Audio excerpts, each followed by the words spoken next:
صحیح بخاری حدیث نمبر 31۔ ابو ذر ایک جوڑا پہنے ہوئے تھے اور ان کا غلام بھی جوڑا پہنے ہوئے تھا۔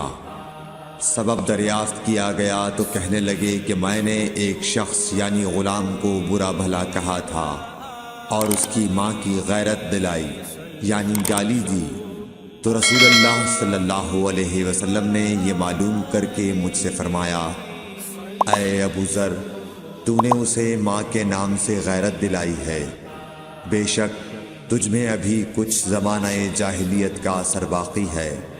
یاد رکھو ماتحت لوگ تمہارے بھائی ہیں، اللہ نے اپنی کسی مصلحت کی بنا پر انہیں تمہارے قبضے میں دے رکھا ہے، تو جس کے ماتحت اس کا کوئی بھائی ہو تو اس کو بھی وہی کھلائے جو آپ کھاتا ہے، اور وہ کپڑا اسے پہنائے جو آپ پہنتا ہے، اور ان کو اتنے کام کی تکلیف نہ دو کہ ان کے لیے مشکل ہو جائے، اور اگر کوئی سخت کام ڈالو تو تم خود بھی ان کی مدد کرو۔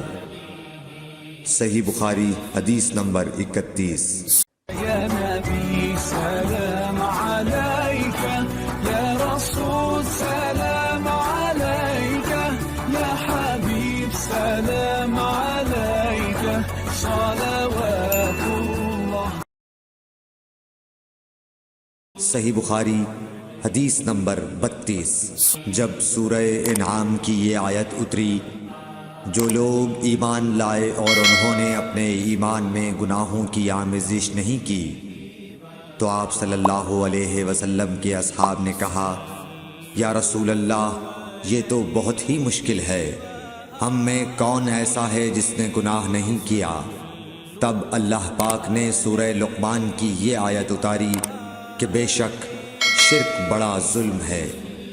صحیح بخاری حدیث نمبر 32۔ صحیح بخاری حدیث نمبر 33۔ رسول اللہ صلی اللہ علیہ وآلہ وسلم نے فرمایا، منافق کی علامتیں 3 ہیں، جب بات کرے جھوٹ بولے، جب وعدہ کرے اس کے خلاف کرے، اور جب اس کو امین بنایا جائے تو خیانت کرے۔ صحیح بخاری حدیث نمبر 33۔ صحیح بخاری حدیث نمبر 34۔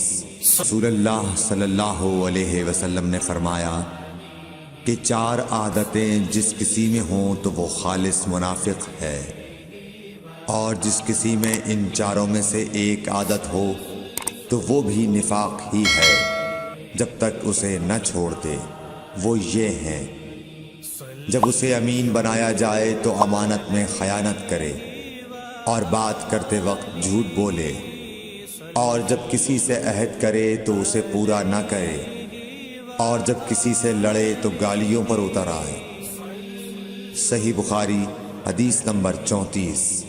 صحیح بخاری حدیث نمبر 35۔ رسول اللہ صلی اللہ علیہ وسلم نے فرمایا، جو شخص شب قدر ایمان کے ساتھ محض ثواب آخرت کے لیے ذکر و عبادت میں گزارے، اس کے گزشتہ گناہ بخش دیے جاتے ہیں۔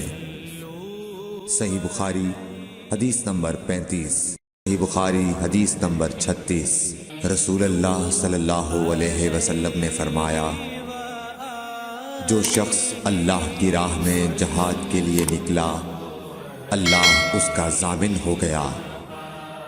اللہ تعالیٰ فرماتا ہے، اس کو میری ذات پر یقین اور میرے پیغمبروں کی تصدیق نے اس سرفروشی کے لیے گھر سے نکالا ہے۔ میں اس بات کا ضامن ہوں کہ یا تو اس کو واپس کر دوں ثواب اور مال غنیمت کے ساتھ، یا شہید ہونے کے بعد جنت میں داخل کر دوں۔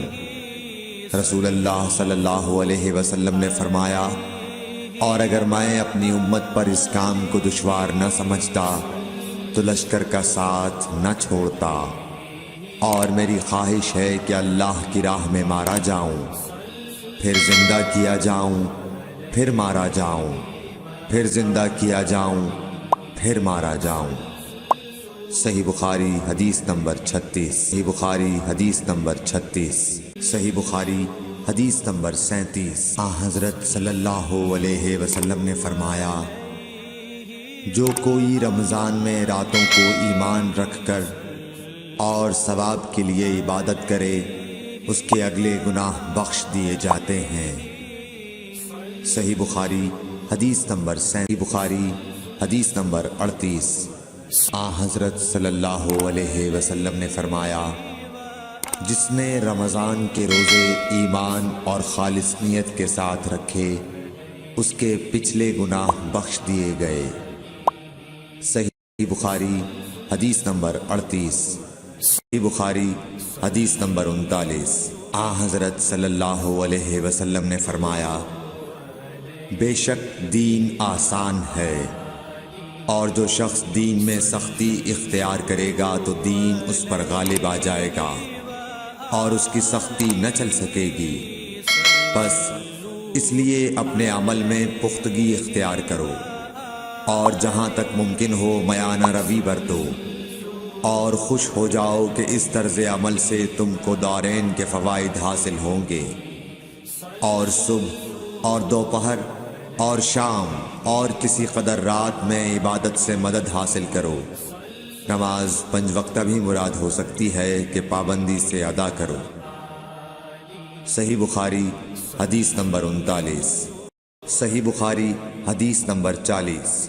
رسول اللہ صلی اللہ علیہ وسلم جب مدینہ تشریف لائے تو پہلے اپنی نانہال اترے جو انصار تھے، اور وہاں آپ نے 16 یا 17 ماہ بیت المقدس کی طرف منہ کر کے نماز پڑھی، اور آپ کی خواہش تھی کہ آپ کا قبلہ بیت اللہ کی طرف ہو۔ جب بیت اللہ کی طرف نماز پڑھنے کا حکم ہو گیا تو سب سے پہلی نماز جو آپ نے بیت اللہ کی طرف پڑھی عصر کی نماز تھی۔ وہاں آپ صلی اللہ علیہ وسلم کے ساتھ لوگوں نے بھی نماز پڑھی۔ پھر آپ کے ساتھ نماز پڑھنے والوں سے ایک آدمی نکلا اور اس کا مسجد بنی حارثہ کی طرف گزر ہوا تو وہ لوگ رکوع میں تھے۔